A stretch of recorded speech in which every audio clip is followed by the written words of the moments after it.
the technologies when it comes to forest restoration. Now, this event has actually been co-hosted by the Environment Defence Fund and UNCCD G20 and also the Global Land Initiative and World Resources Institute. There are a number of issues that forestation are facing. I'm going to start talking because we are going to watch a video, and I know you're eating, but if you could bring your food and find a chair, stop laughing, Wayne, in the background. You can come and sit down on one of these seats as well. He's a speaker we had yesterday. But essentially, one of the threats to all reforestation, so you put all that hard work into reforestation, and then we get the likes of wildfires coming along. And that is one of the issues that we're also going to discuss today. Now, I do believe that we are going to try and get you to engage with us via the Mentimeter. Is that still? Yes, it is.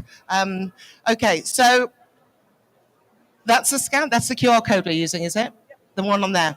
So I wonder if you could please scan the QR code you can see on the screen. And we're going to pose two questions, the first at the beginning and the second at the end. I'll come down so I'm not in the way.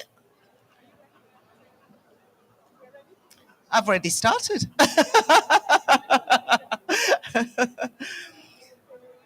Okay, and I think the code... Wildfires are becoming more frequent not yet. and intense. Not yet. Driven by... Not yet. Not yet. Not yet. Okay, is everybody logged in? Lovely. Okay, wonderful. The question I'm going to ask you is, what are the issues of concern regarding forest fires? Okay, what are the main issues? And before we delve into it, I just want to put things into context. Think about where we are today. We're in Saudi Arabia. Once upon a time, this was a forested land. It was actually known or referred to as Green Arabia. It had a much wetter climate. It had the African monsoon that was feeding its air. There was lush vegetation, there were savannas, there were grasslands, there were scattered woodlands, and the ecosystem was thriving. It was many thousands of years ago, but the lesson is there. From 60%, more than 60% forested, to an arid landscape. Beautiful deserts, but still so many challenges that come with this landscape. And we know that this existed because there have been fossilized remains that prove that this is what covered Arabian landscape. So let us set the scene with this short video, please. Thank you. My beautiful assistant. Okay. Wildfires are becoming more frequent and intense, driven by climate change. Every year, millions of acres of pristine land are lost, affecting countless species and disrupting ecosystems. There is hope. Indigenous peoples and local communities hold valuable knowledge and traditions that are vital for effective wildfire prevention and management. When restoration projects are locally developed and managed, they're 6 to 20 times more likely to succeed. For every dollar spent on ecosystem restoration, we can generate between $7 and $30 in economic benefits. These projects enhance ecosystem resilience, providing a crucial buffer against climate impact. As global initiatives like the Bond Challenge mobilize efforts to address land degradation, we must confront emerging drivers of degradation head-on, particularly wildfires and unsustainable agricultural practices. Together, we can build a sustainable restoration economy. We invite leaders and peers to support indigenous knowledge, invest in local solutions, and create a future where restored forests thrive, benefiting both people and the planet.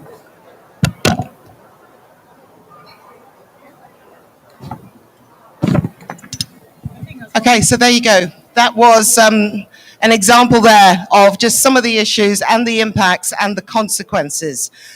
So a lot of fires, forest fires, have been affecting temperate zones. We've had the Amazon, worst forest fires in 2 decades. Around 62,000 square kilometers were burned in Bolivia, in Brazil, and Peru. The area there, bigger than the countries like Sri Lanka, Costa Rica. Then we've had forest fires in tropical zones, including the Congo Basin, Kenya, Indonesia, not spared. And of course, some of the forest fires that got the biggest media attention recently, the likes of Greece. Of course, we saw also what happened in Australia, and we have the seasonal fires that affect the east coast, it is the west coast of America.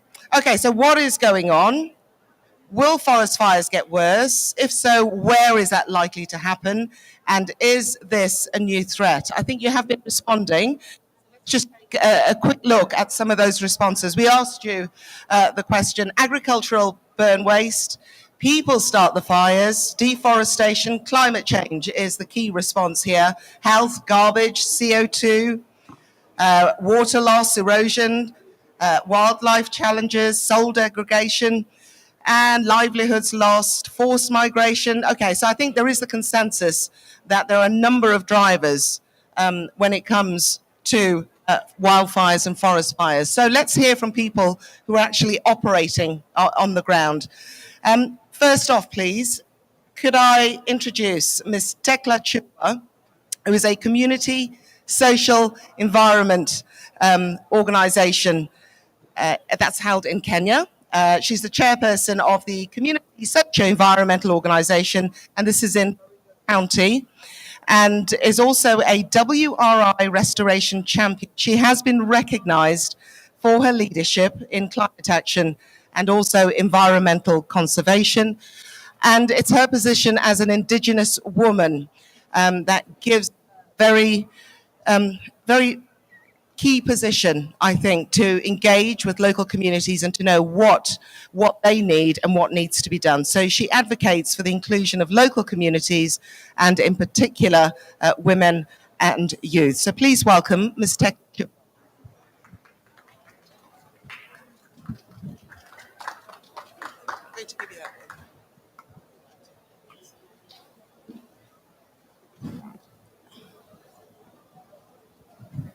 Thank you for the invitation. I'm here as Tekla Chumba, coming from Baringo County,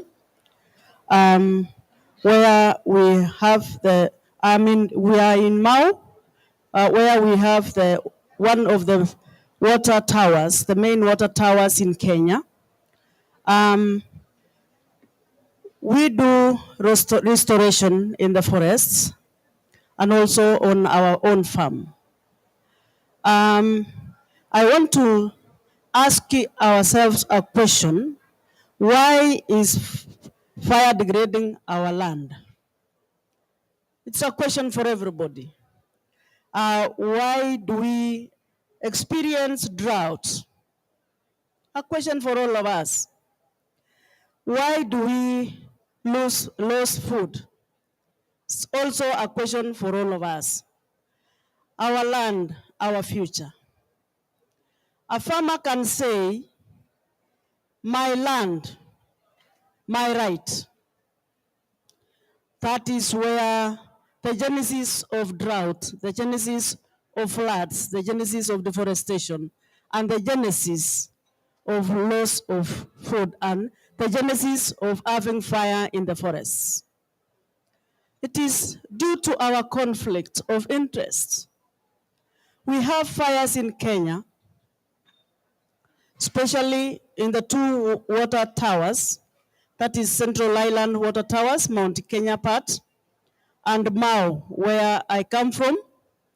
And the fire is not a natural fire. It is fire started by community. Why? Because in our culture, most of our people use fire to clear their farms. That is now comes the issue of food. because we want to do agriculture. So we use fire. Mostly we use fire during the evening because we tend to think there is no wind, but because of drought. Tell what?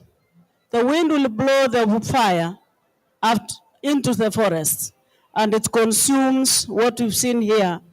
It consumed the whole forests, and at the end of it, it becomes a challenge to women and children who will go very far to fetch water. In Kenya, like last year alone, 2022, forest fire destroyed 40% of our forests. 40% of our forests. Forest is the habitat of wild animals. The same community we use fire to clear the farm are the same people losing their identity. Did you know that there are people who use animals, wild animals, as their identity? In Kenya, we use animals. Buffalo is as somebody's animal. Buffalo, as big as it is. He name his generation or his family using that name. All the wildlife animals in Kenya belongs to people. So when we destroy forests, we destroy ourselves. There are children they are told you belong to this clan, an animal, let's say warthog. The child will ask you, how will I see warthog? How is that animal? How do we associate ourselves with warthog? The future of our children, we will leave them with a lot of question if we will not reverse what we are doing. Forest fires, I've said, it is because of communities using fire. We have two types of farming in Kenya. We have one on farm, on my land, on your land, on each person's land. And we have another one in forests, where we are given chance to do agroforestry in gazetted forests, where the exotic trees have been harvested. So we are given a chance to go do, clear the farm, plant your crops, plant trees, the exotic trees, take care for them for 3 years. And by so doing, when you plant maize, you cannot lift the maize stalk outside the farm unless you use fire. And that is where we go wrong. Sometimes we are in, sometimes we are out because of mismanagement of the use of fire in the forest. Because when you use fire, you destroy the young trees. So for many years as communities, we have been suffering because our land is becoming smaller and smaller. We depend mostly on the forest, gazetted for land, where we are given half an acre of land, you take care. But because of using this fire, like for 2 years, we were not able to go do a plantation establishment in the forest because of fire. Also, when we are told to come out of the forest, we communicate using fire. We tend to think that maybe we are punishing forest people when we use fire because they have told us go aside, go out for some time. But for 2023, we are given another chance to come back, but this time we are told not to use fire. So I am sure unless we change our attitude, we will destroy the forest, and destroying the forest also we will destroy ourselves, because when we lose the animals, we lose our identity, and when we lose cultivating in the forest, we will also starve of hunger because of lack of food. Mr. Chumba, thank you very much. The way I see it, you have to find solutions to not using fire. Is there any question from the floor very quickly before we move on? Okay. Tekla, can I ask one question, please? Have you come up with a solution to not using fire? Yes, the solution which we've given ourselves is that we need not to plant maize in the forests. Ah, So planting these other short crops, you will not use fire to clear the area. Tekla Chumba, thank you very much indeed. Thank Welcome, you. welcome. Okay, our next speaker is Mrs. Susan Chumba, Director of Vital Landscapes for Africa at the World Resources Institute. And essentially, Dr. Chumba is a scientist with over 15 years of research experience and development experience across Africa. And she leads the Institute's work for the forests, food systems, and people. And of course, focusing on forest landscape restoration, sustainable agricultural food systems, and all, of course, leading to a thriving rural livelihood across Africa. She was also named one of the Global Landscape Forum, and that's the GLF16, Women of the Year, Restoring the Earth in 2021. So congratulations. Dr. Chomba, it's up to you. It's over to you. Hello. Thank you so much. Thank you so much, Lukwesa. And I'm tempted to stand, but then I'm thinking there's a laptop there, so I think I should just remain seated.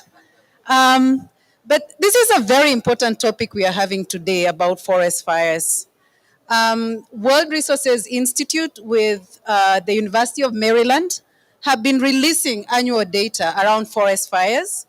And the latest one shows or confirms some of the fears that we've been having, that forest fires are becoming more widespread, they are becoming more intense, and we've seen at least 6 million hectares of forest getting burnt more in the last 20 decades. So the data shows between 2000 and 2023, 6 million hectares every year being lost to forest fires. Now, that's an equivalent to about the size of Croatia. So it's not a small area.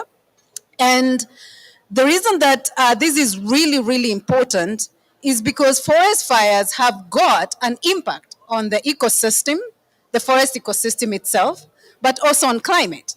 So let's start on the climate.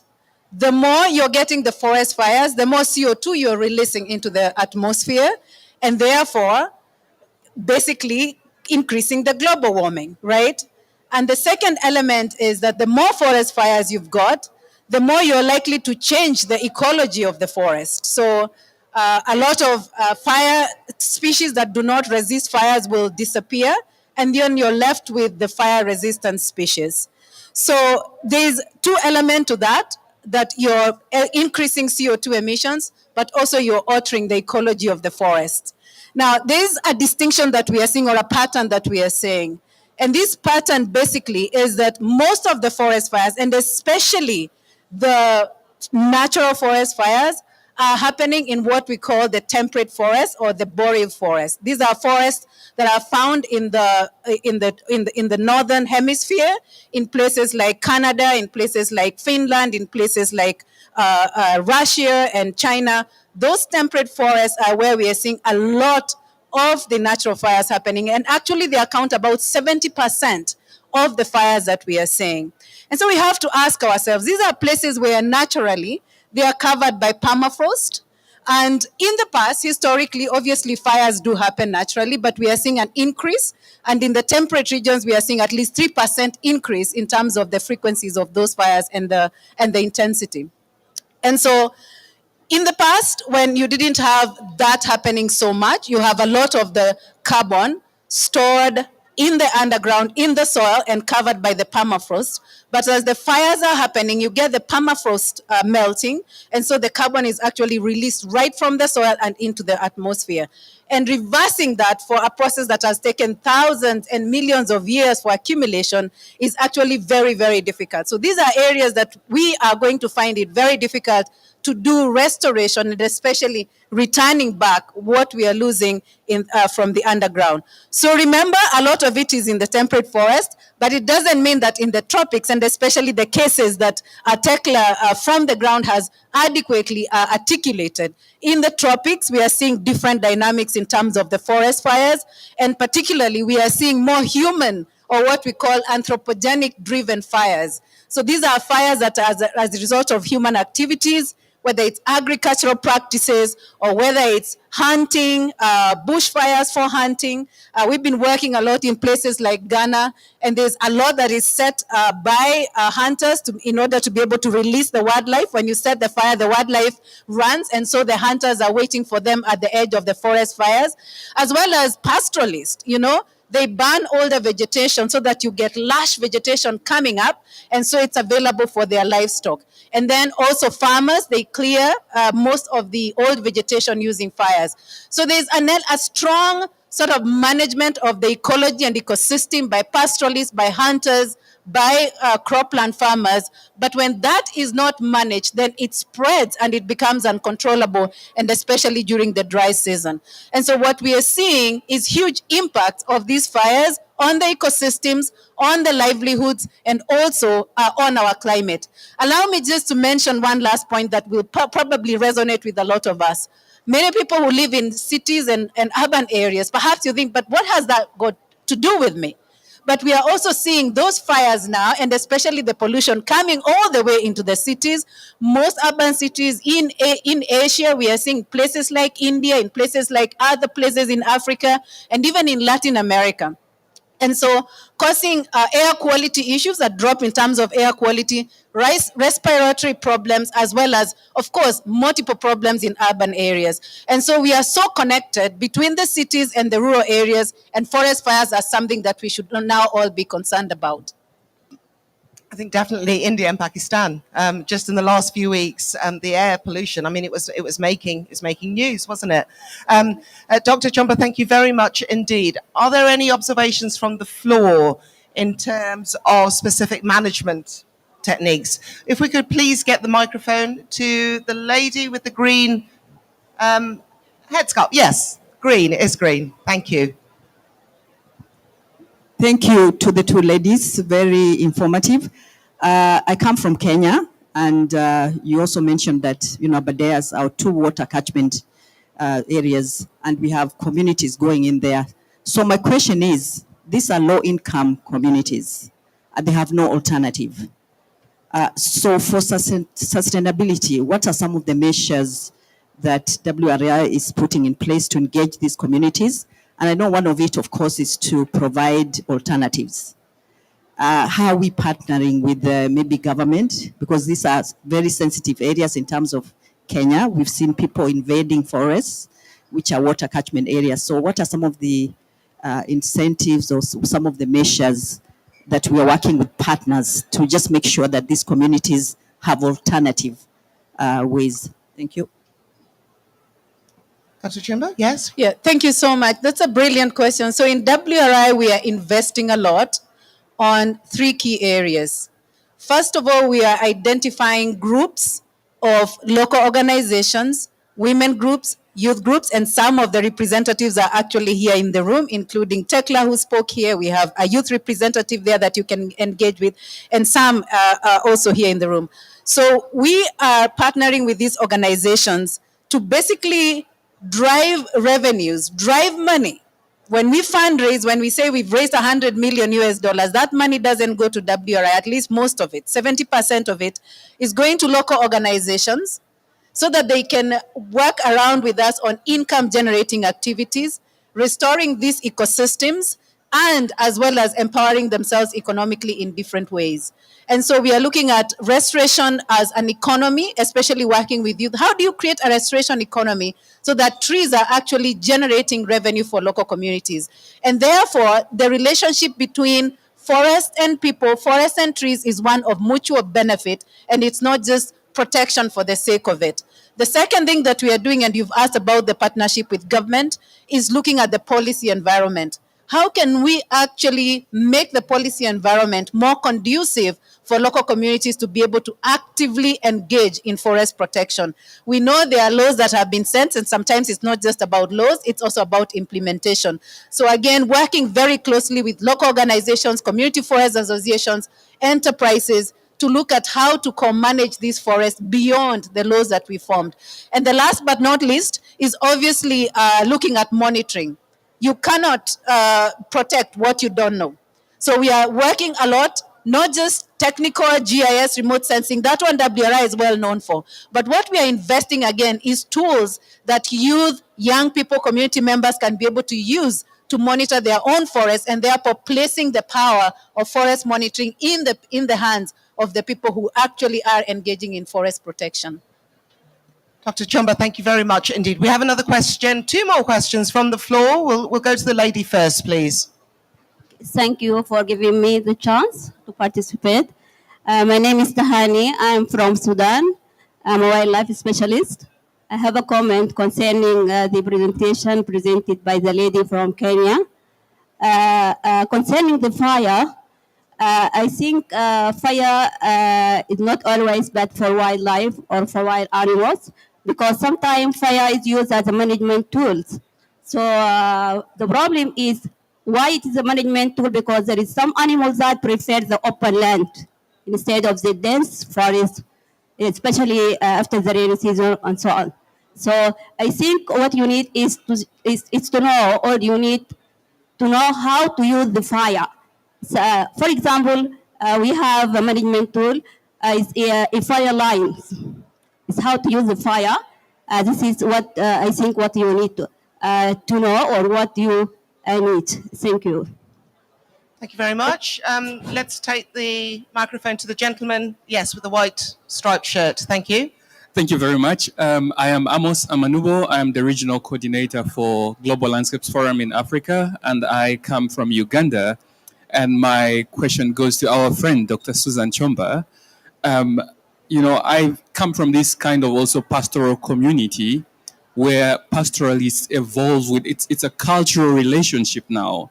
And there is a benefit, a very huge benefit from using fire, to sort of clear vegetation, to get, pastures for their animals and so on. It's beneficial for them. But while it's beneficial for them, there is that, that it's also bad for the environment, if so to say. What are you doing, and how are you navigating that cultural space, especially where it's, intricately tied to the livelihoods of these kinds of communities? Thank you. That's a good question. Sort of a cultural coming up against environmental needs. Dr. Chumba. Absolutely. Tekla, would you like to answer that as well? Okay, I would want to answer the lady that in Kenya, we don't use it as a tool. But as I said, it's only that our community use it to clear their farms. So because they live adjacent to the forest, then the fire goes to the forests. And when you are cultivating the shamba system in the forest, sometimes our communities could use fire, and the fire encroach the forests. So it is not a tool in Kenya. Yeah, but so maybe let me reflect, and the questions are quite interlinked. And I did mention that fire is for pastoralists, they do use it to clear all the vegetation, get lush green stuff for their livestock, but also in management of pests and things like ticks that cause diseases for their livestock, as well as you said on the wildlife side of things. It's very, very important to create fire opens up areas for for herbivores and others that need open spaces. So we are in full agreement that fire naturally happening is something that is actually has been used by people and by nature to basically regenerate these ecosystems. But the question is, how do we then use it in a way that it doesn't become detrimental? So to your question there, and I think working with communities, we are seeing innovations around fire management. We are seeing innovations for pastoralists, for instance, in creating fire breaks, even within grasslands.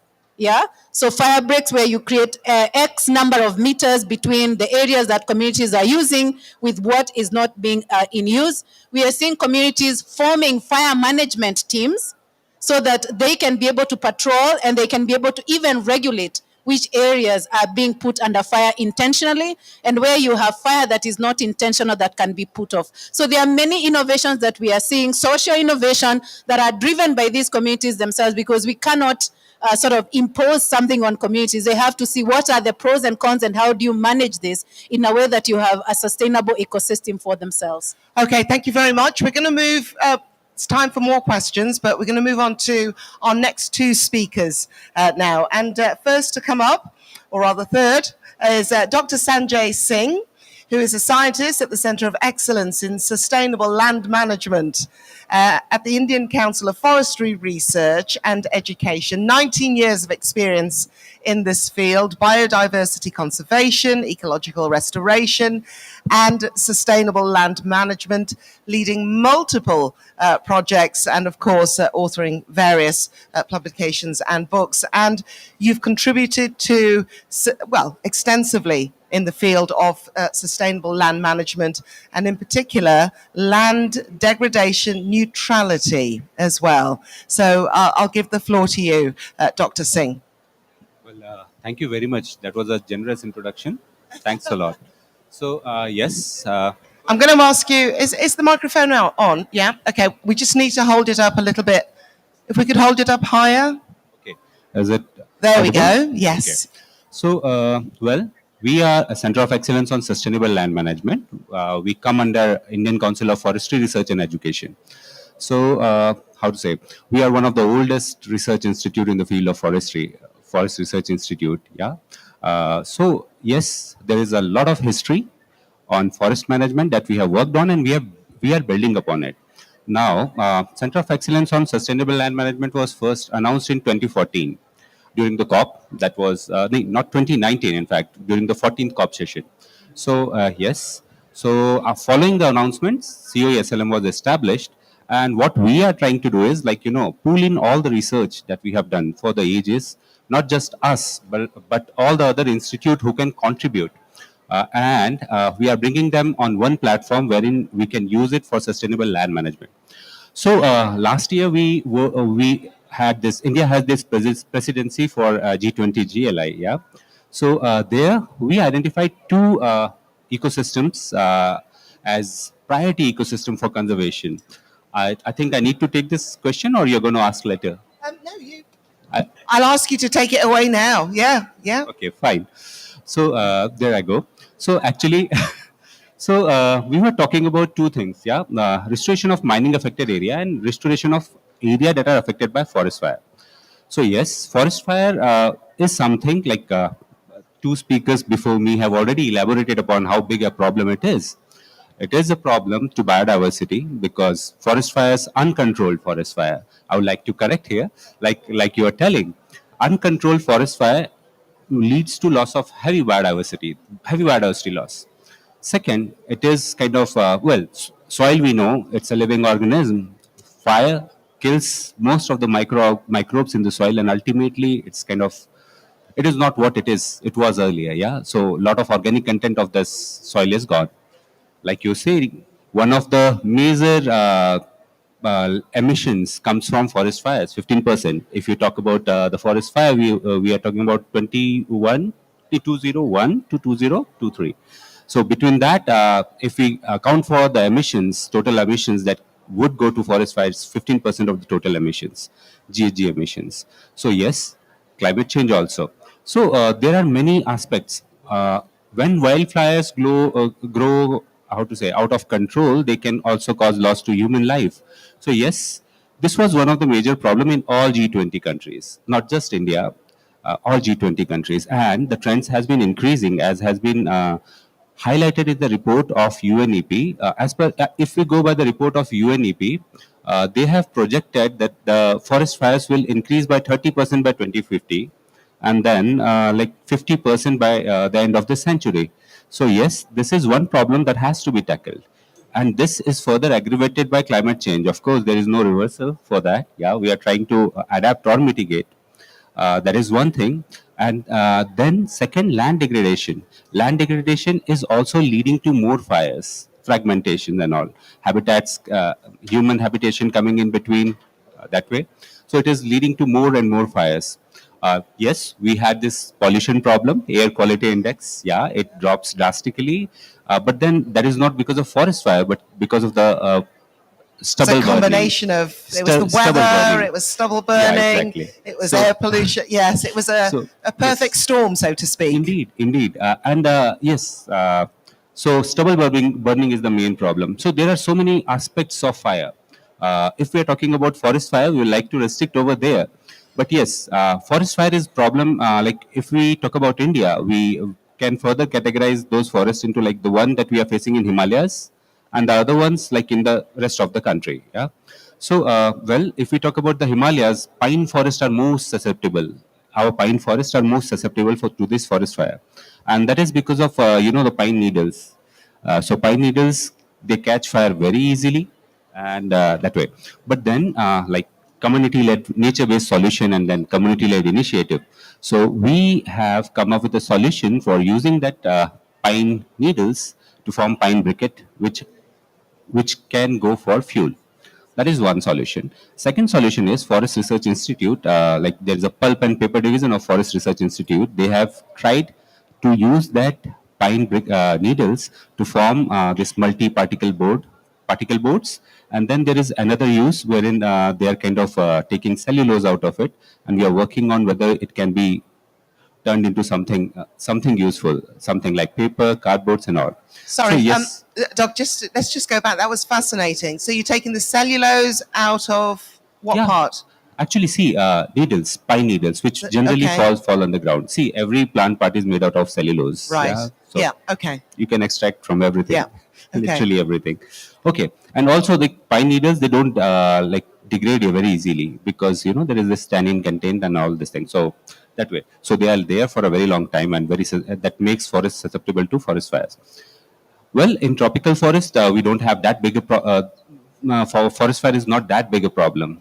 There we have got a different thing. Like we were talking about communities and NTFP collections. So yes, we have a lot of NTFPs in our central Indias. That is, one of them is Mahua, and the other is Tendu.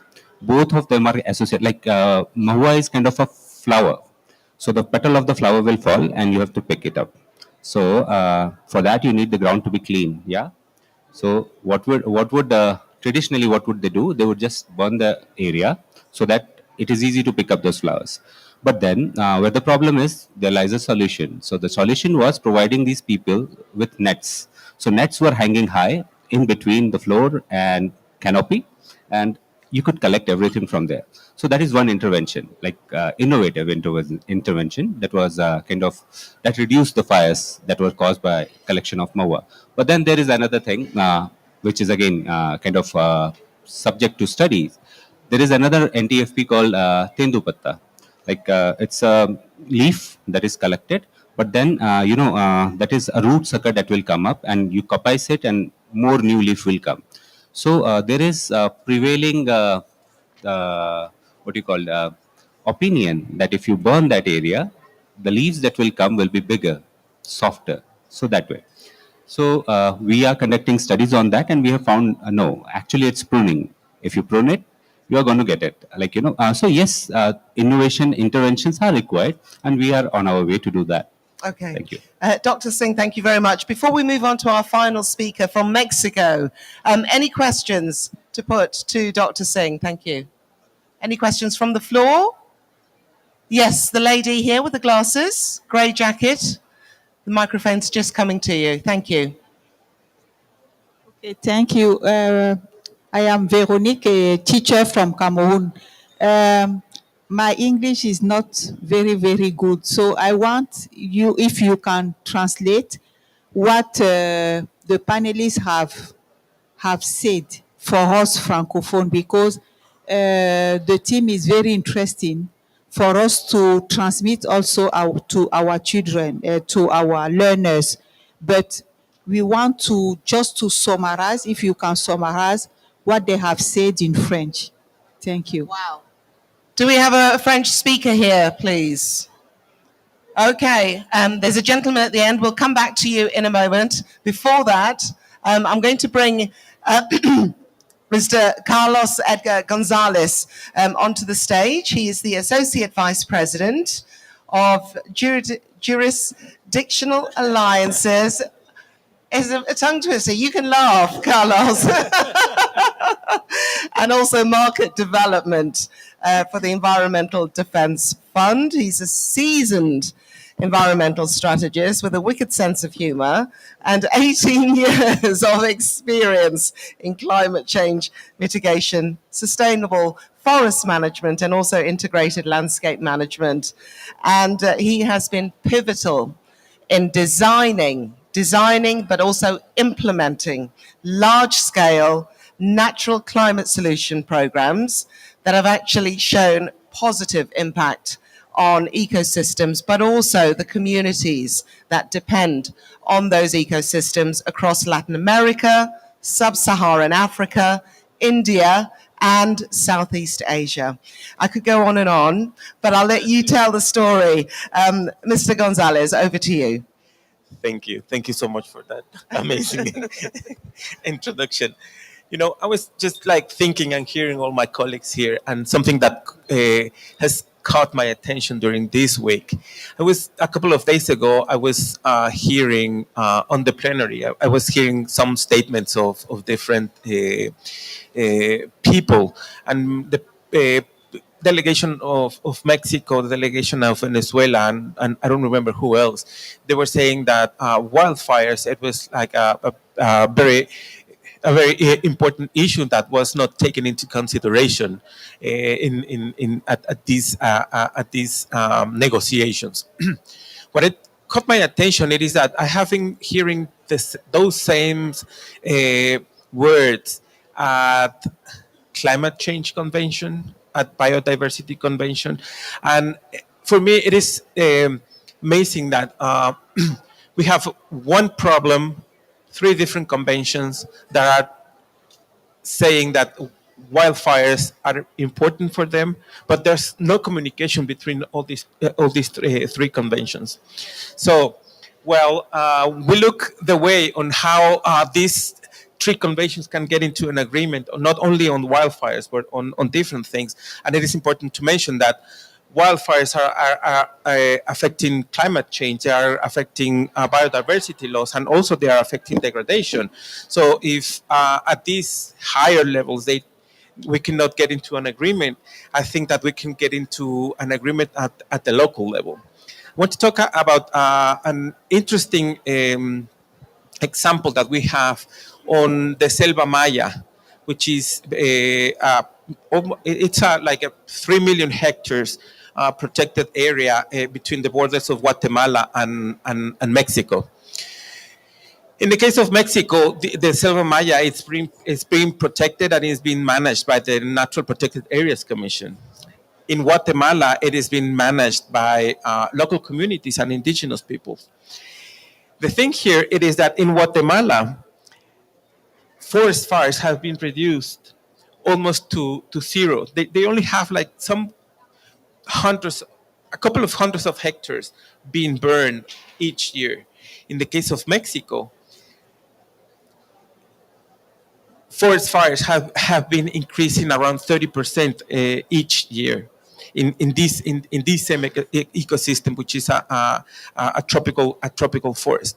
I think that the key on that it is that in Guatemala, the forest it is being managed by local communities and indigenous peoples. And a couple of things that they have been working on, it is on integrated landscape management and community-based forest management, which is not happening in Mexico, because in Mexico, as this Selva Maya is being managed by the Natural Protected Areas Commission, they have like this idea on not to touch anything, not to do any productive activities on those areas. While in Guatemala, they are harvesting the the forest and they are getting advantage on timber and non-timber forest products. So I think that that's like a very interesting example on what can we do on not only in the case of these tropical forests in Guatemala and Mexico, but I think that it is just like a model that we could be scaling up in different regions.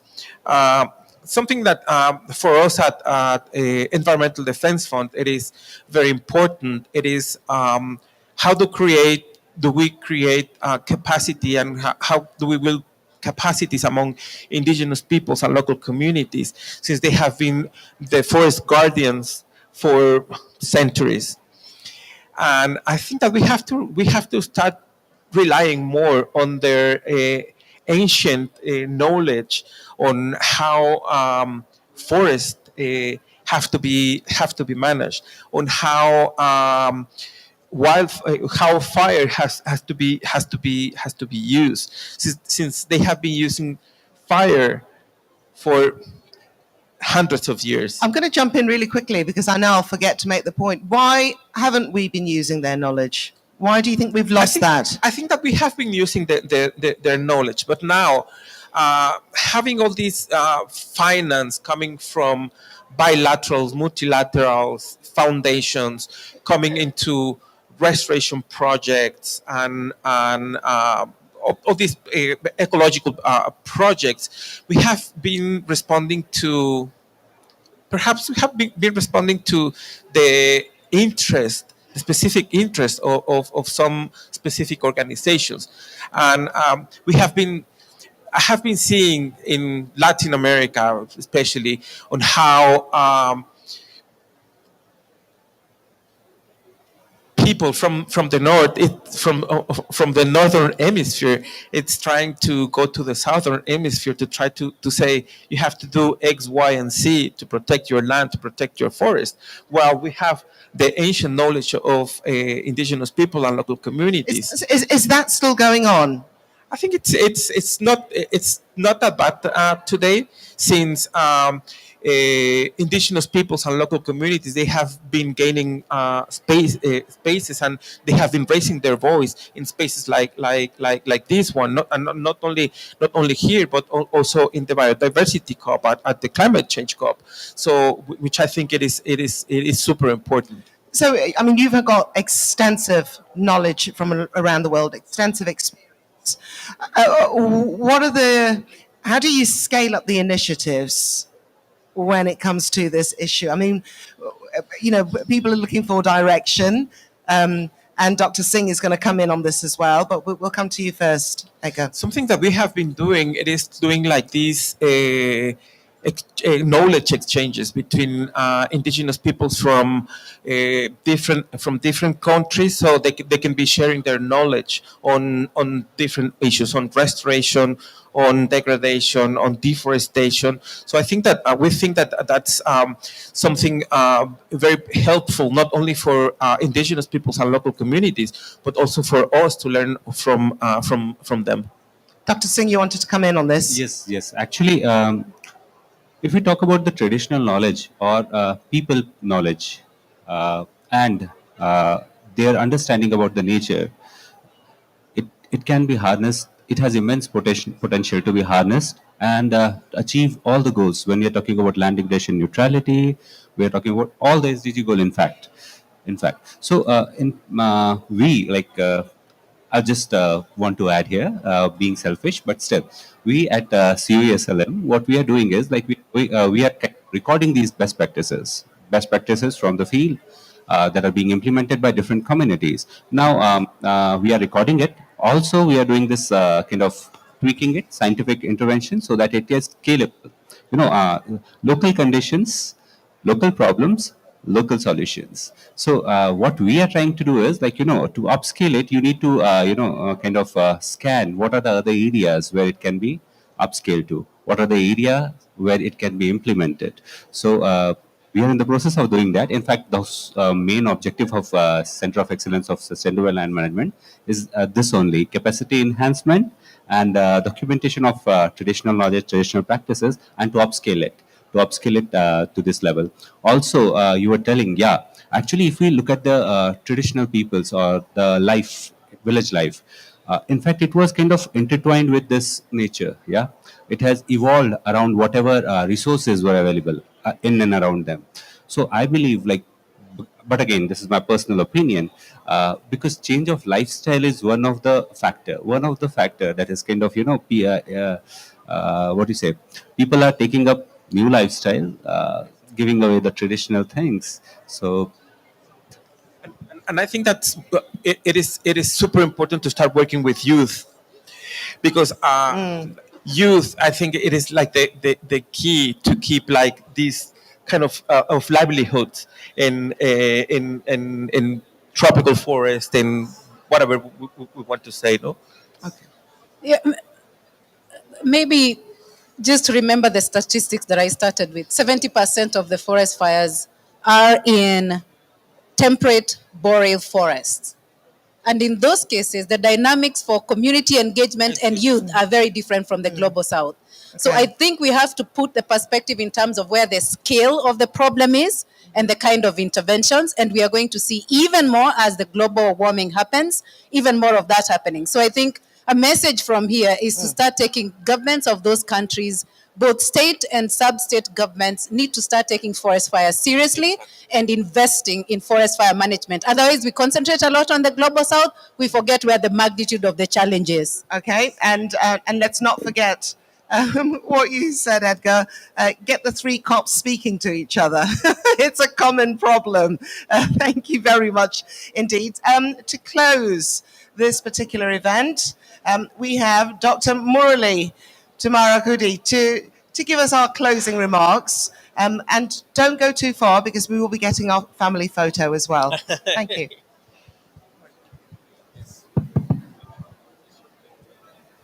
So good afternoon, friends. It's very interesting that I have to speak about forest fires, and I'll tell you a story. In 1995, I went to Brunei as a civil engineer, and after 1 year of working there, and one day, the whole country was blanketed by smoke. And the smoke came from a forest fire which happened in Indonesia. We had 25,000 seismic workers out in the tent in Brunei. Everybody wanted to go home. We had 20,000 expatriate workers, all wanted to go home. So forest fires cause major economic disruption.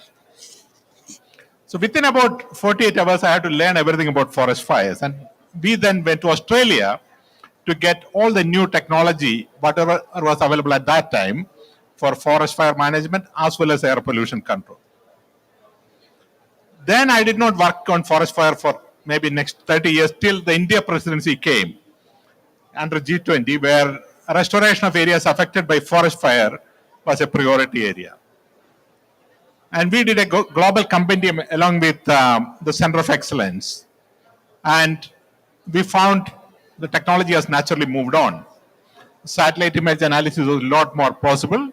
Artificial intelligence has made prediction of forest fires a lot more possible. But negative things also had happened. Climate change had moved on. We now have a lot more forest fires than what we ever had. I think there was 1 year in Turkey where they had more forest fires than the last 10 years combined. So that's the rate. And forest fires are appearing in places which never had forest fires. Forest fires are getting closer to the cities. So that's one set of problems. The second set of problem was that the forest fires were such a nature that the traditional wisdom which existed, both with the community but even with the foresters, was really not enough. Because they are of different nature, different intensity, different timing.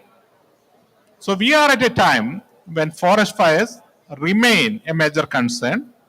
It is adding to the global warming, greenhouse gases. On one side, it's accelerating. On the other side, new solutions are emerging.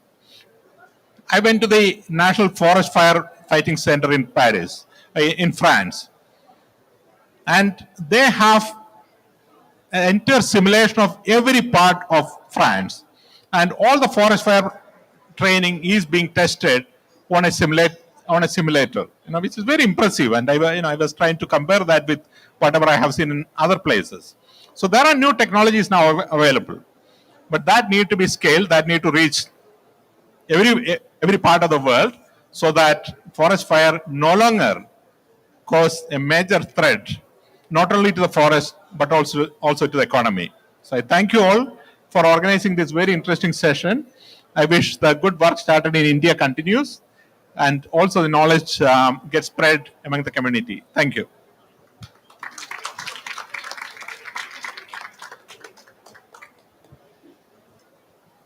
Dr. Morley, thank you very much, Director of the G20 Land Initiative. Thank you. And again, thank you to our guests. Don't go away, because we are going to have a little family photo. But for those of you who've joined us, thank you. And Madam, I do appreciate the language barriers, particularly when it's something that's so important for you. So we will try and get a French executive summary of what was discussed for you today. So please bear with us. If you just let one of our team know your contact details, there's the lady in green at the back, sitting at the AV desk. I've just assigned her a job. The lovely Paola, she will be able to try and sort something out. And of course, some of my team are here, but we don't want you to leave without knowing what was discussed. So thank you very much. Thank you, everyone.